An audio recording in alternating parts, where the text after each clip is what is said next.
السلام علیکم ورحمۃ اللہ وبرکاتہ۔ ہنیئا لارباب النعیم نعیم، نعمت والوں کے لیے مبارکباد۔ اللہ پاک اس قربانی کو، اس مجمع کو، اس آمد کو اور اس نیت کو اپنے کرم سے قبول فرمائے اور نسلوں تک اور ہر ایک کو ذریعہ بنائے پوری امت، اور امت کو ذریعہ بنائے پوری انسانیت کا۔ اللہ کے لیے کوئی مشکل نہیں ہے۔ ہماری یہ مجلسیں جو ہوتی ہے یہ کوئی واعظ تقریر نہیں، کہنے والوں کو سب سے پہلے سمجھنا ہے اور کرنا ہے، اور سارے بھائی جتنے سن رہے ہیں ہمیں سب کو سمجھنا ہے، کرنا ہے، اور پھر کرنے والے تیار کرنے ہیں۔ یہ ہمیں میراث ملی ہے حضور اکرم صلی اللہ علیہ وسلم سے۔ آپ نے خود کیا، صحابہ سے کرایا، اور پھر صحابہ نے ایسے تیار کیے کہ آج تک اس کی لہریں چل رہی ہے، اس لیے اس کا بہت خیال رکھنا ہے۔ لیکن ان سب میں سب سے پہلے نیت ہے، اس لیے کہ بزرگوں نے یہ فرمایا کہ جو کام ہے یہ کسی کی اپنی ذاتی ملک نہیں ہے، یہ کار نبوت ہے۔ اور دنیا میں رواج ہے کہ جو کام، ہر کام اپنے مزاج سے ہوتا ہے، تجارت تاجرانہ مزاج سے، کارخانہ اور کمائیاں کے مزاج سے، نوکریاں کے مزاج سے، کیونکہ ایسے ہی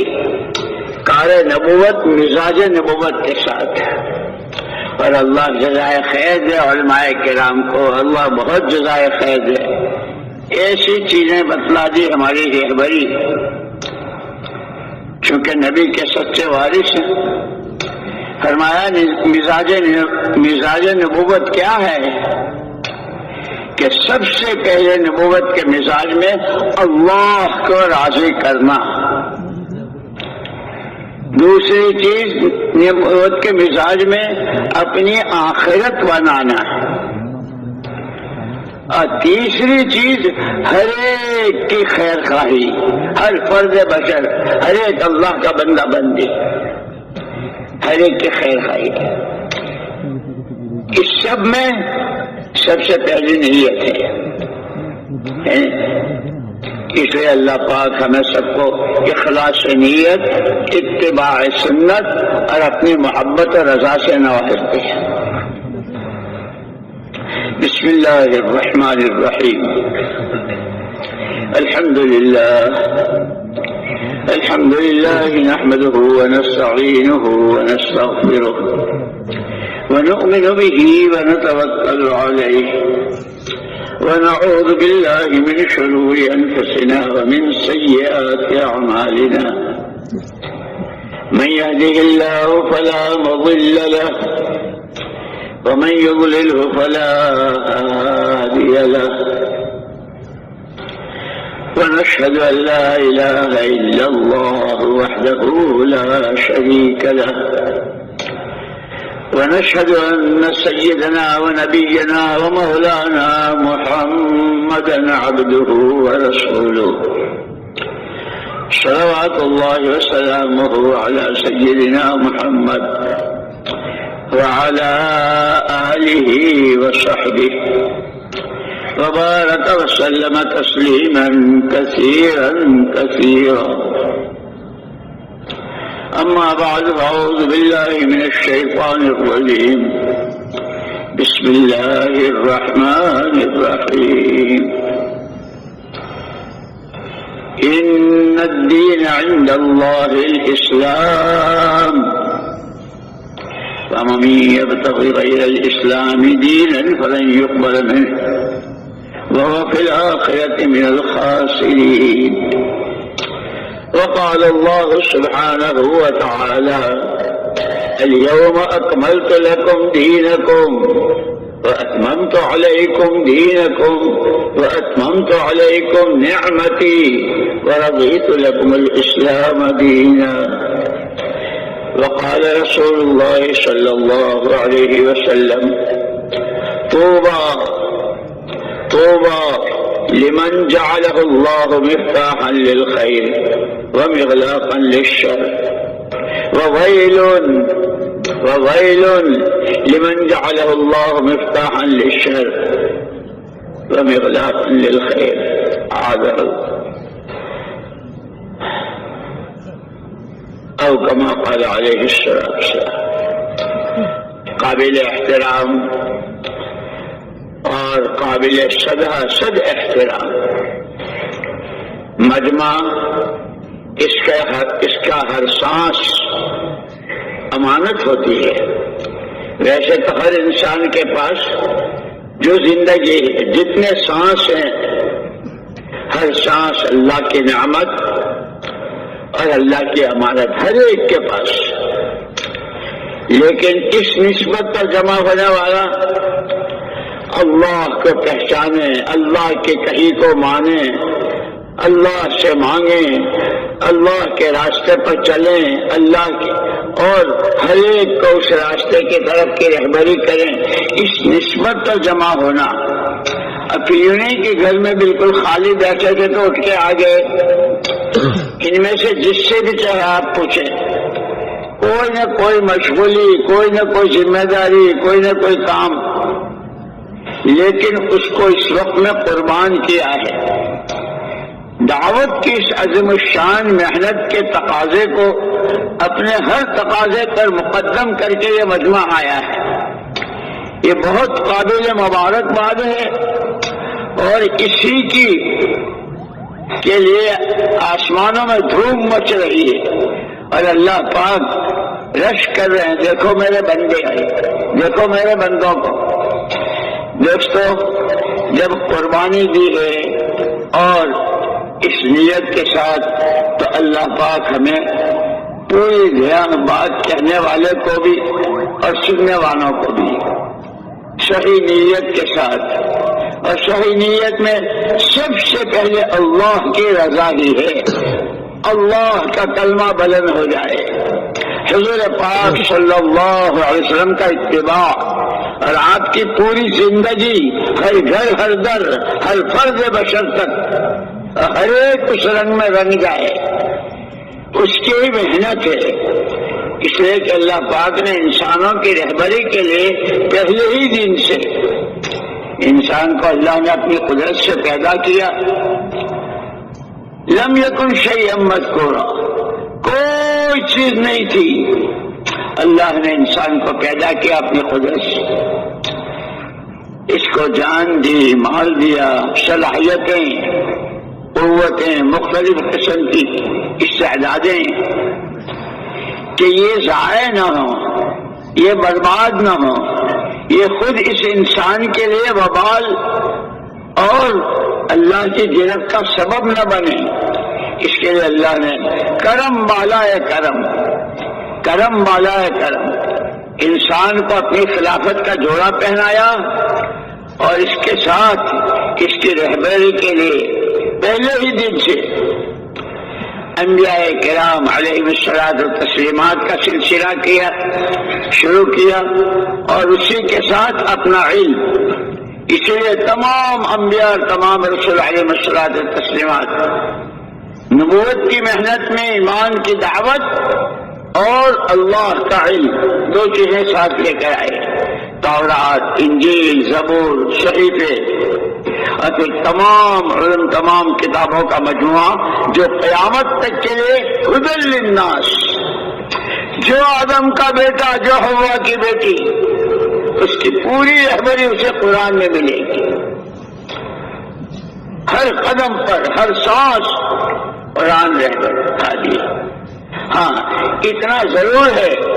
کہ مولانا محمد یوسف صاحب رحمۃ اللہ علیہ فرماتے تھے، آدمی جدھر کا رخ کر کے کھڑا ہوتا ہے اس رخ کی سوئی بھی نظر آ جاتی ہے، اور جدھر پیچھ ہوتی ہے کوہ ہمالیہ بھی ہو تو وہ بھی نظر نہیں آتا ہے. اسی لیے فرماتے تھے، اور بہت روتے ہوئے اور آہیں بھرتے ہوئے کہ ہمارے اور صحابہ کرام رضوان اللہ تعالی اجمعین میں جو فرق ہو گیا، حالانکہ آدمی بھی وہی تھے ہمارے جیسے، ان کے بھی وہی اعضاء، وہی جوارح، وہی دل، وہی دماغ، ان کے یہاں بھی کھانا پینا، بیویاں، بچے، شادیاں ساری، لیکن جو بنیادی فرق ہو گیا کہ حضور پاک صلی اللہ علیہ وسلم کی بعثت کے بعد پوری امت، تمام صحابہ اور صحابیات، کیا مرد، کیا عورتیں، کیا جوان، کیا بہویں، کیا بیٹیاں، کیا بوڑھے، کیا جو جس حیثیت سے تھا، ہر ایک کے دل کا رخ قرآن کی طرف، ہر قدم پر یہ معلوم کرنا اللہ کا حکم کیا ہے، اس حکم کے پورا کرنے کا طریقہ حضور نے کیا بتایا ہے۔ اسی لیے فرمایا کرتے تھے مولانا الیاس صاحب رحمۃ اللہ علیہ کہ ایمان کے بعد سب سے پہلا رکن، اسلام کے جو ارکان ہیں، سب سے پہلا رکن نماز، اور فرماتے تھے خالی نماز نہیں پڑھنی، نماز کا مزاج بنانا ہے۔ اسی لیے حضور اکرم صلی اللہ علیہ وسلم نے خود فرمایا صلو کما رأیتمونی اصلی، نماز ایسے پڑھو جیسے مجھے نماز پڑھتے دیکھا۔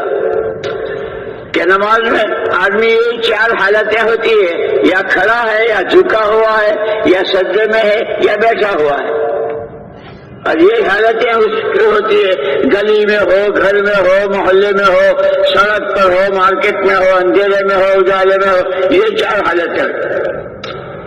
کہ جس طرح نماز کی چاروں حالتوں میں اللہ دیکھ رہے ہیں، اللہ کے سامنے کھڑا ہوں، اس کی رحمتیں متوجہ ہیں، یہ بات زندگی کے تمام شعبوں میں، کھڑے ہونے میں، جھکنے میں، لینے میں، دینے میں، بولنے میں، سننے میں نماز کا مزاج بن جائے، یہ فرمایا کرتے تھے۔ اس لیے دوستو اللہ نے بہت بڑا کرم فرمایا، بہت بڑا کرم فرمایا، جس کو خود فرمایا لقد من اللہ علی المؤمنین اذ بعث فیہم رسولا من انفسہم یتلو علیہم آیاتہ ویزکیہم ویعلمہم الکتاب والحکمہ وإن کانوا من قبل لفی ضلال، کہ حضور اکرم صلی اللہ علیہ وسلم کے ذریعے اللہ نے ایمان والوں پر بہت بڑا احسان کیا، آپ کو خالی ہاتھ نہیں بھیجا، ایمان کی دعوت کے ساتھ، اپنے والے علم کے ساتھ، اخلاق کی خوبیوں کے ساتھ، اور صفات حمیدہ۔ اس لیے مولانا الیاس صاحب رحمۃ اللہ علیہ فرماتے تھے کہ جیسے اماں جان حضرت عائشہ صدیقہ رضی اللہ تعالیٰ عنہ کی جماعت آئی، صحابہ کی جماعت آئی اماں جی کے پاس، اماں جی اخلاق کے کیسے حضور پاک صلی اللہ علیہ وسلم کے اخلاق بیان کیے کہ آپ سب سے اونچے اخلاق والے ہیں، وہ کیسے تھے؟ تو اماں جی نے پوچھا تھا الا تتلون القرآن، تم لوگ قرآن نہیں پڑھتے ہو؟ اماں قرآن تو پڑھتے ہیں، کہ جو قرآن وہ حضور۔ اس لیے مولانا الیاس صاحب رحمۃ اللہ علیہ نے فرمایا کہ حضور اکرم صلی اللہ علیہ وسلم عملی قرآن تھے۔ یہ قرآن تو یہ صفحات میں اور جلدوں میں جو ہمارے سامنے ہوتا ہے، اور حضور کی ذات بابرکت ہر سانس کہ وہ قرآن، وہ عملی قرآن، اور کرم والا ہے کرم، کرم والا ہے کرم، کہ حضور اکرم صلی اللہ علیہ وسلم فرمایا نحن معاشر الانبیاء لا نورث دینارا ولا درہما وانما نورث العلم، او کما قال علیہ السلام، ہم نبیوں کی جماعت اپنے پیچھے والوں کو پیسے دے لے کر وارث نہیں بناتے، جو علم اللہ کے یہاں سے ہم لے کر آتے ہیں ہم اس کا وارث بناتے۔ تمام علوم کا مجموعہ قرآن کریم، اور قیامت تک کے لیے اور ہر فرد بشر کے لیے حضور اکرم صلی اللہ علیہ وسلم میراث میں دے گئے۔ اس لیے مولانا الیاس صاحب رحمۃ اللہ علیہ فرماتے تھے کہ یہ جو ہم چلت پھرت کر رہے ہیں، اپنی مسجدوں کا کام، اپنے ہفتے واری، ماہانہ، سالانہ گشتیں، چلے،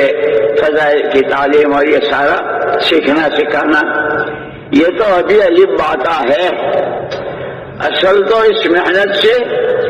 پورا قرآن اپنی پوری حقیقت کے ساتھ الف لام میم کی اور الحمد کی الف سے لے کے والناس تک جتنا جو کچھ، اور قرآن نے سب سے پہلے اللہ کا تعارف کرایا.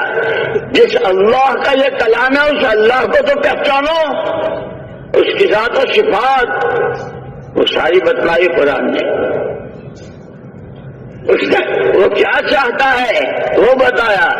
کس چیز سے راضی ہوتا ہے، کس چیز سے ناراض ہوتا ہے، ایک ایک چیز بتائی. وہ قرآن حضور امت کو دے کر گئے کہ ترکت فیکم امرین، تمہارے درمیان دو چیزیں چھوڑ کے جا رہا ہوں. اگر تم نے اس کو زندگی میں جگہ دے دی تو زمین آسمان کو جائے 100 دفعے جائے، مشرق مغرب ہو جائے. نہ تم کہیں کسی کے ہاتھوں بک سکتے ہو، نہ کہیں تمہیں کوئی خرید سکتا ہے، نہ تمہارے جذبات اور تمہارے خیالات اور تمہاری فکریں گمراہی کی طرف جا سکتی ہے. ایک ہاتھ میں قرآن دے کے جا رہا ہوں اور دوسرے ہاتھ یہ قرآن اپنی حقیقت کے ساتھ ہر فرد امت میں، تاجر ہے، کاشتکار ہے، درزی ہے، مالدار ہے، غریب ہے، جوان ہے، بوڑھا ہے، کنواری بچی ہے، بہو بیٹی ہے، جو بھی ہے امت میں جس نے کلمہ، اس کی زندگی میں پورا قرآن اپنے سے متعلق جتنا ہے وہ 100% حقیقت کے ساتھ زندہ ہو جائے. اس لیے اللہ نے حضور اکرم صلی اللہ علیہ وسلم کو نمونہ بتایا. تمہارے لیے تمہارے نبی نمونہ ہیں. وَمَا آتَاكُمُ الرَّسُولُ فَخُذُوهُ، جو نبی نے دیا اسے لے لو، جس سے روکا اس سے رک جاؤ. کیا دیا کہ قرآن دیا، قرآن کی محنت دی، قرآن سیکھنا، قرآن کو اللہ کی کتاب ماننا، قرآن کی تلاوت، قرآن کو صحیح پڑھنا مخارج کے ساتھ. اس لیے کہ عربی زبان بہت نازک ہے، ذرا سے میں زیر زبر میں ترجمہ بدل جاتا ہے. مجھے یاد آئی بات حضرت مفتی زین العابدین صاحب رحمۃ اللہ علیہ کی، یہیں رائیون کے اجتماع میں، کہ بھائی یہ جو بار بار کہتے ہیں کلمہ سیکھو، نماز سیکھو، کلمہ سیکھو، نماز، کہ نماز پڑھ رہے ہیں، مسجد میں ہیں، شہنشاہ کے دربار میں ہیں، ہاتھ باندھے ہوئے ہیں، دنیا بھی دیکھ رہی کہ نماز پڑھ رہے ہیں اور خود کو بھی خیال ہے، لیکن جب وطر پڑھتا ہے اور وَنَشْكُرُكَ وَلَا نَكْفُرُكَ ہے، یہ کہتا ہے وَنَشْكُرُكَ وَلَا نَكْفُرُكَ، ایک الف چھوڑ دیا، ولا کا لام الف، کہ شکر تو کریں گے لیکن کفر ضرور کریں گے. فرماتے تھے اللہ کے بندو، قرآن پڑھنا ہے، قرآن سیکھنا ہے، قرآن کو صحیح پڑھنا ہے، پھر قرآن اللہ کا پیغام ہے، اس کو سمجھنا ہے، اس پر عمل کرنا ہے. اس لیے ہمارا جو تیسرا نمبر ہے کہ ایمان سب سے پہلے ایمان ہے. جتنا ایمان آئے گا اتنا قرآن کی طرف طبیعت چلے گی، قرآن کے حکموں کی طرف، قرآن والی معاشرت، قرآن والے اخلاق، قرآن والی عادات، قرآن والی شرم و حیا، قرآن والا اللہ کا خوف، قرآن والا اللہ کو راضی کرنے کا شوق، کہ جتنا اللہ کی ذات و صفات پر ایمان بنے گا یہ صفات پیچھے آتی چلی جائیں گی. اسی لیے یہ ہمارا فضائل اعمال اور فضائل یہ اس کا شوق اور امنگ اور جذبہ پیدا کرنے کے لیے، اور پھر ان فضائل کے ساتھ مسائل. میں جو عمل کر رہا ہوں، اب اس وقت ہم بیٹھے ہیں، ہمارے اس بیٹھنے پر اللہ ہمیں کیا دیں گے، بولنے والے کو اللہ کیا دیں گے، اس کا دھیان کہ کیسے بولنا چاہیے، کیسے بیٹھنا چاہیے، کیسے سننا چاہیے، کہ اس کے مسائل، فضائل اور مسائل، فضائل اور مسائل، یہ ہمارا تیسرا نمبر ہے. اس لیے وہاں یہ صاحب رحمۃ اللہ علیہ فرماتے تھے کہ اگر تم نے اپنی اس محنت میں چلے لگا رہے ہو، محنت کر رہے ہو، سفر کر رہے ہو، تھک پچ رہے ہو، لیکن اگر علم و ذکر کا اہتمام نہ کیا تو مجھے اندیشہ ہے کہ کہیں تمہارا نکلنا آوارہ گردی نہ بن جائے۔ اللہ میری آپ کی حفاظت فرمائے۔ اس لیے میں نے عرض کیا دوستو کہ اللہ نے اپنی قدرت سے انسان کو پیدا کر کے اپنی خلافت کا جوڑا پہنایا، اور اس کو جو کچھ اللہ نے دیا ہے وہ ضائع نہ ہو، وہ اس کے لیے وبال نہ بنے، اس کی آخرت بنے۔ اس لیے تو وہ اصل ہے، آخرت کا معنی ہے بات کہ اس کے بعد کوئی اور دنیا نہیں ہے۔ اور پھر یہ بھی بتلا دیا حضور نے کہ آخرت میں دونوں میں سے تیسرا کوئی گھر نہیں، یا جنت یا جہنم، یا جنت یا جہنم۔ المال لا مال لمن لا مال، جس کے پاس مال، گھر اس کا نہیں، اس کی جنت یا دو گھر ہیں بس۔ اسی کی تیاری کے لیے مختصر کی زندگی، اس کی رہبری کے لیے اللہ نے نبیوں کو بھیجا، اور اپنے پاس سے کتابیں سب سے اخیر میں حضور پاک صلی اللہ علیہ وسلم کو بھیجا۔ اتر کر ہیرا سے، آپ تو ہیرا میں عبادت کیا کرتے تھے، ہیرا میں چلے گزارتے تھے، لمبی نمازیں، دعائیں، اللہ کے سامنے رونا تھا۔ اب نبوت کا تاج پہنایا، نبوت کا تاج پہنایا، اقرأ باسم ربک الذی خلق، اس کا نام لیجئے، اس کا نام پڑھیے جس نے آپ کو پیدا کیا ہے، جس نے آپ کو سکھایا ہے۔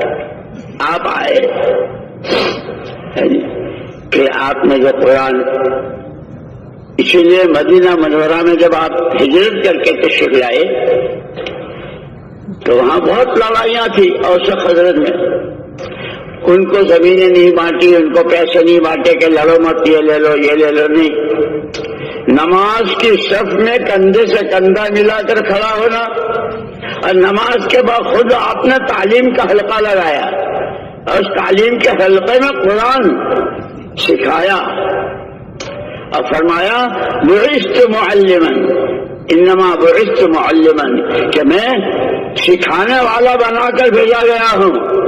اور اب چونکہ میرے بعد کوئی نبی نہیں ہے، تمہارے بعد کوئی امت نہیں ہے، میرے پاس جو کچھ ہے وہ تمہیں دے کے جا رہا ہوں، تمہیں بھی سیکھنا ہے سکھانا ہے، سیکھنا ہے سکھانا ہے، یہ ہماری ذمہ داریاں ہیں۔ تو میں نے عرض کیا کہ میرے دوستو، لیکن جس دن سے دنیا بنی اور جب سے یہ سارا سنسار اور تمام انسان بنو نوع انسان ہر زمانے میں حق اور ناحق، صحیح اور غلط، ایمان اور کفر، صداقت، خیانت، امانت کے خلاف، جھوٹ، ظلم، تعدی، عدل، انصاف، حقوق کی پامالی، حقوق کی ادائیگی، ہر زمانے میں، اور 10-20 آدمی نہیں، لاکھوں لاکھوں کروڑوں کروڑوں نے پوری دنیا میں اب تک جتنا حق اور ناحق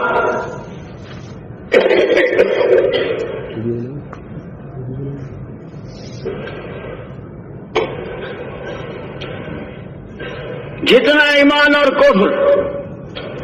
جتنا علم اور جہالت، جتنا اللہ کا دھیان اور اللہ سے غفلت، جتنی اخلاق کی بلندی اور اخلاقی گراوٹ، جتنی معاشرت کی پاکی اور معاشرت کی گندگی، جو کچھ دنیا میں وجود میں آئی وہ اسی انسان کے استعمال کے نتیجے میں یہ استعمال ہوا ہے، سر سے لے کر پیر تک اعضاء سے۔ اس کے دل کی دنیا، اس کا دماغ، اس کی سوچ، اس کی آنکھیں، اس کے کان، اس کے ہاتھ پیر، یہ حق میں استعمال ہوئے ہیں۔ تو حق کیا ہے، ناحق کیا ہے، اس کو واضح کرنے کے لیے اللہ نے نبیوں کا سلسلہ شروع کیا۔ تمام تمام نبیوں نے سب سے پہلے جو دعوت کی قولوا لا الہ الا اللہ، اللہ حق، اللہ کی ہر بات حق۔ اسی لیے حضور اکرم صلی اللہ علیہ وسلم کی جب آنکھ کھلتی تھی تو آپ اللہم لک الحمد کلہ ولک الشکر کلہ انت قیم السماوات والارض ومن فیہن انت ملک السماوات والارض ومن فیہن انت نور السماوات والارض ومن فیہن انت الحق وحدک حق قولك حق لقاؤك حق والجنة حق والنار حق والنبيون حق ومحمد رسول الله حق والساعة حق۔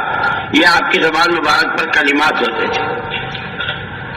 اسی کے ساتھ جب آدمی کی آنکھ کھلتی ہے تہجد کے وقت میں اندھیرے میں، بخاری شریف میں